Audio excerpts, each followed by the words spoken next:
Hi guys, my name's Olivia and this is Cocky's Code. Okay, we're gonna start with something very near and dear to my heart. Chacos. I've caught a lot of flack from everybody in this station because it is the preferred footwear of Tom Santinello, aka myself. Chacos, get him out of here. I have nothing to say on Chacos other than goodbye. I don't despise Chacos. I would never own a pair, but I definitely think that if you're gonna invest in a sandal, it should be Birkenstocks. They just look weird and you can't wear socks with most of them, so it's only like a springtime thing unless you're a psychopath and you wear them when it's cold outside. Okay, as far as Chacos, I'm sorry, they're ugly. I don't care if they're hiking sandals, that's just crusty. Chacos are the most convenient way to get around. They're comfortable. It's like sandals and flip-flops in one. The ideal weather is when I can wear a t-shirt, jeans, and Chacos, and if you disagree, I'm sorry, you're missing out on greatness. Yeah. The only thing worse than Chacos are people who have Chaco tans and they think that that's cool. I'm sorry, why do pale white stripes going across your feet make you any better than anyone else? Like Olivia said, Chaco tans are not cute.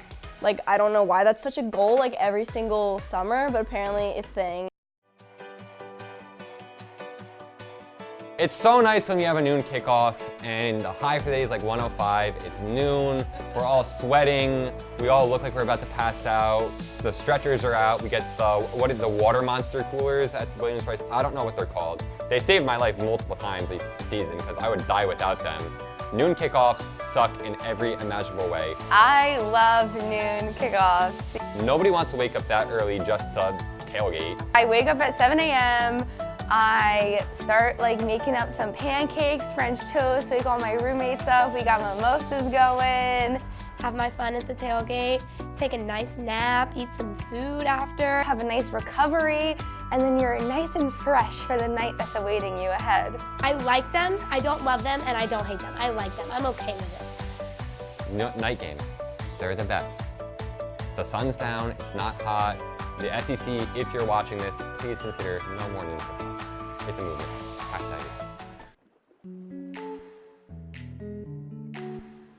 #. Unpopular opinion in the South, popular opinion if you're literate. You don't make grades.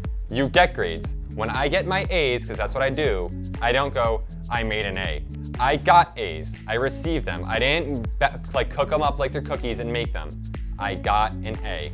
Say it louder for the people in the back. I got an A. Okay, the first time I heard someone say that they made an A or whatever they made, I literally was like, what? And they kept saying it, I kept asking them because I thought they were misspeaking. And then they were like, I made an A. And I was like, what are you talking about? What did you make? They were like, an A. I physically don't understand it. How do you make, you get an A. I don't know. That's definitely a northern versus southern thing. Us northerners are correct. You get an A, you don't make an A. Sorry peeps of the South, but that's just my opinion. I make grades, big time. I made all A's last semester, and I don't care that you northerners don't like that us southerners say we make grades. You came down to the South, so you're just gonna have to deal with it. Maybe you can make good grades one day too. Okay, as far as grades and everything, I say make and got grades. I got an A or I made an A. Tom said that we should all just come together and say we earned a grade, which I guess that makes us sound more educated, but yeah, I don't know, I say both.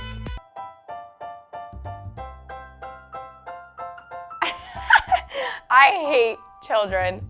Anything that's, I don't know, maybe under the age of 15, get away from me. Maybe I'll tolerate you if I'm related to you, but even that, I don't know. They just freak me out. How do you communicate with them? What am I gonna talk about with you?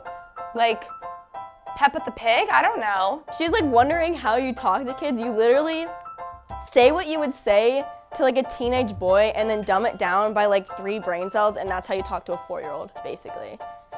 it's really not that hard. You just like, how is school? Like, what did you learn today? Stuff like that. And then they'll just go on and on and on about it. If like a little kid tries to talk to me, I'm like, haha, yeah. And then I like run away. Like when they just stare at you, like, what? Can I help you? Like, what are you looking at? Maybe one day I will. Maybe when I like birth it myself, I'll be like, all right, I like you. But for the time being, get your kids away from me. Okay, as far as kids, I don't know what's wrong with Kelsey, but I love children. I worked with children for like 5 years as like a coach. As far as having kids, no. The weird thing about that is my grandma had my mom when she was my age. And I was like, if I had a whole child right now. I absolutely love children so much. I want 12 of them of my own. Well, maybe not all of my own, but like I'll have 6 and adopt 6, because as a child, like watching Cheaper by the Dozen, totally could be my family one day. Except I'd be like the mom and dad, not the child, obviously.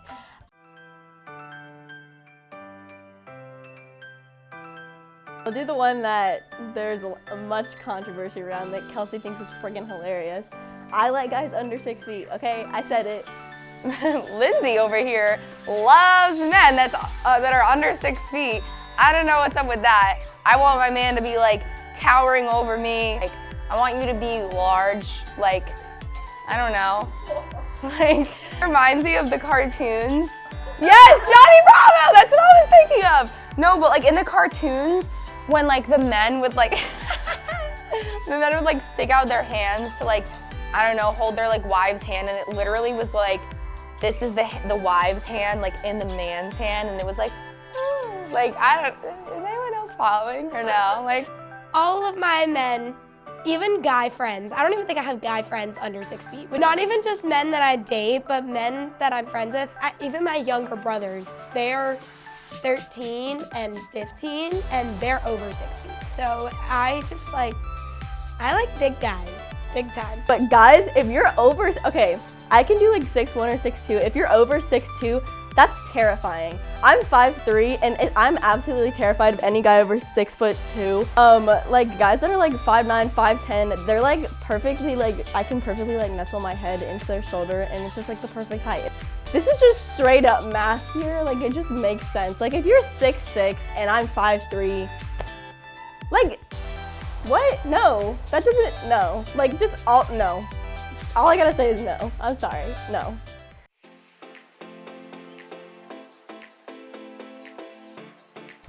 So, okay, I literally last night, I was talking to somebody and they called, and they were having the stuffing dressing debate. And I was like, what do you mean it's called dressing? It's not a sauce, it's like watery, really watery bread. But like, we never like actually stuffed the turkey, but it was always just called stuffing, because it was just like bread. And like, I don't know, it's good. But it's not Caesar salad, it's not Caesar dressing. So, that's just the way it is. Like Vince said, it's not Caesar dressing. Like, when I think of dressing, I think of like salad dressing, and about it being like liquid, and stuffing is bread. So I love Thanksgiving. I don't like turkey on Thanksgiving, but I love like that popular dish called dressing, not stuffing, because it doesn't go inside the turkey, so it's not going to be called stuffing. I don't know why all these crazy people call it stuffing, but I definitely call it dressing, and my family has my whole life, so. So we thought it was like a northern southern thing, but apparently it's not, because I'm a southerner and I also say stuffing, just because that's how I grew up saying it. Yeah, I don't know. It's not, it's just soggy bread. Like, that's gross. It's literally gross, I'm sorry.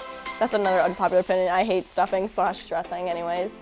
Thanks for watching this episode of Cocky's Code. Make sure to follow us on all of our social media at SGTV at USC, and we'll see you next time. Thanks for coming. Thanks for coming.